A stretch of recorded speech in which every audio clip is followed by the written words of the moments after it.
छत्रपती संभाजीनगरच्या मुकुंदवाडी परिसरात प्रस्तावित देशी दारू दुकानाला स्थगिती देण्यासाठी नागरिकांनी तीव्र विरोध केलाय।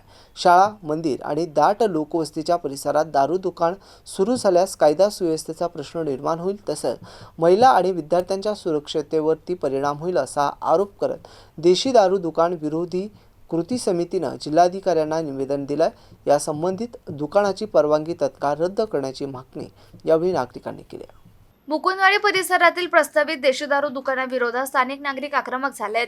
देशी दारू दुकान विरोधी कृती समितीच्या वतीने जिल्हाधिकाऱ्यांना निवेदन देत प्रस्तावित दुकान मुख्य रस्त्यालगत असून परिसरात शाळा, मंदिरे आणि दाट लोकवस्ती असल्याचं सांगण्यात आलं।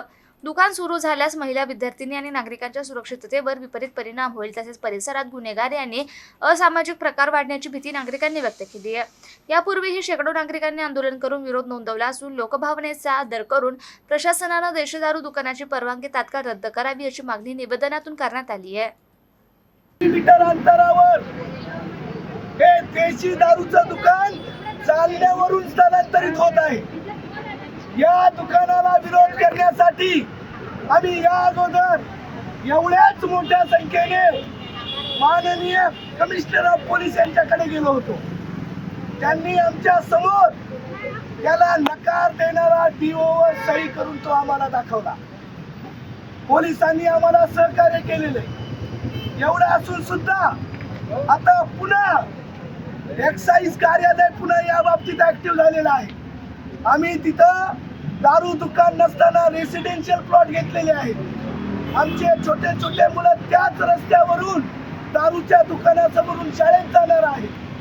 त्या दारूच्या दुकानाच्या बाजूला मंदिर आहे, दारूच्या दुकानाच्या परिसरात शाळा आहे आणि दारूच्या दुकानापासून फक्त 80 मीटर अंतरावर रेल्वे पटरी आहे। असं असताना सुद्धा जर हे कार्यालय त्याला देण्याचा घाट घालत असेल, आमच्या कॉलनीमध्ये दारूचं दुकान करत असेल, तर यानंतरचं आंदोलन यापेक्षा मोठं होईल। आए हैं कि हमारे गली में दारू नहीं होना चाहिए, दारू की दुकान रद्द होना चाहिए। दारू वाले ने हमें पहले से ही परेशान करके रखे हैं। रोज वहाँ दारू की बोतलें रोज पड़ती है।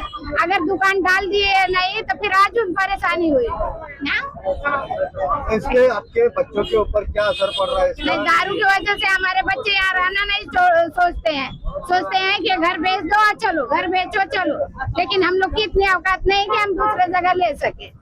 ये दारू की दुकान अगर समझो प्रशासन का अगर इसके ऊपर कोई एक्शन लेता है या नहीं लेता है या फिर कुछ देरी हो जाती है तो आपका क्या एक्शन रहेगा? नहीं तो फिर हम लोग उसका करेंगे ना, तोड़ करेंगे। दुकान चालू केलं तर आज आमच्या महिलाचं काय होईल, आमच्या भविष्यात आमच्या लेकरा बाळाचं कसं होईल, कसे घडतील आमचे लेकरा बाळ, सगळं आम्ही विकून टिकून समजा घर कसे घेतलेले आहेत। तुम्हाला माहिती दारूच्या व्यसनामुळे आज लोक कुठेही गेलेले आहेत। आज आमच्या लेकरा बाळाचा प्रश्न आहे, उद्या शिक्षण होणार होता जर दारूच्या व्यसनी दुकानात गेलं तर काय करायचं महिलांनी? दुडीत भाकरी राहत नाही तर भाजी भाकर राहत नाही तर आज जर उद्या जर त्या भविष्यात त्या दुकान झालं तर आज महिलांनी काय करायचं? कसे शिक्षण घ्यायचे लेकरायचे? 108 अडचणीचे येतात तिकडून स्वतःच्या मंजुरीचा जर तिथं झालेला एक प्रवासी वास्तुगृह आहे तिकडं, हातावरचे लोक आहेत 500 रुपये मंजुरी काम करतात, ते जर दारू पिऊन जर पटरी लोळत उद्या त्या महिलांनी काय करायचं? शाळा कशी शिक्षण शिकणार आहेत?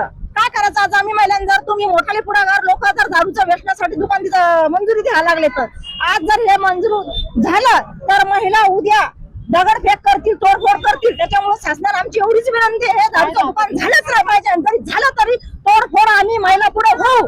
35व्या वर्षीपासून व्यसन मुक्तीसाठी आजपर्यंत काम केलेलं आहे। आज 65 वर्षाची आहे मी आणि आताच जर माझे मुलं नातू झाल्यावर आमच्या भागात जर दारूचं दुकान होत असेल आणि मला व्यसनमुक्ती राष्ट्रीय पुरस्कार सुद्धा मिळाला आहे आणि तो जर दुकान जर व्हायचं असेल तर तो पुरस्कार आम्ही राज्य शासनाला परत देऊ तरच दुकान होणार।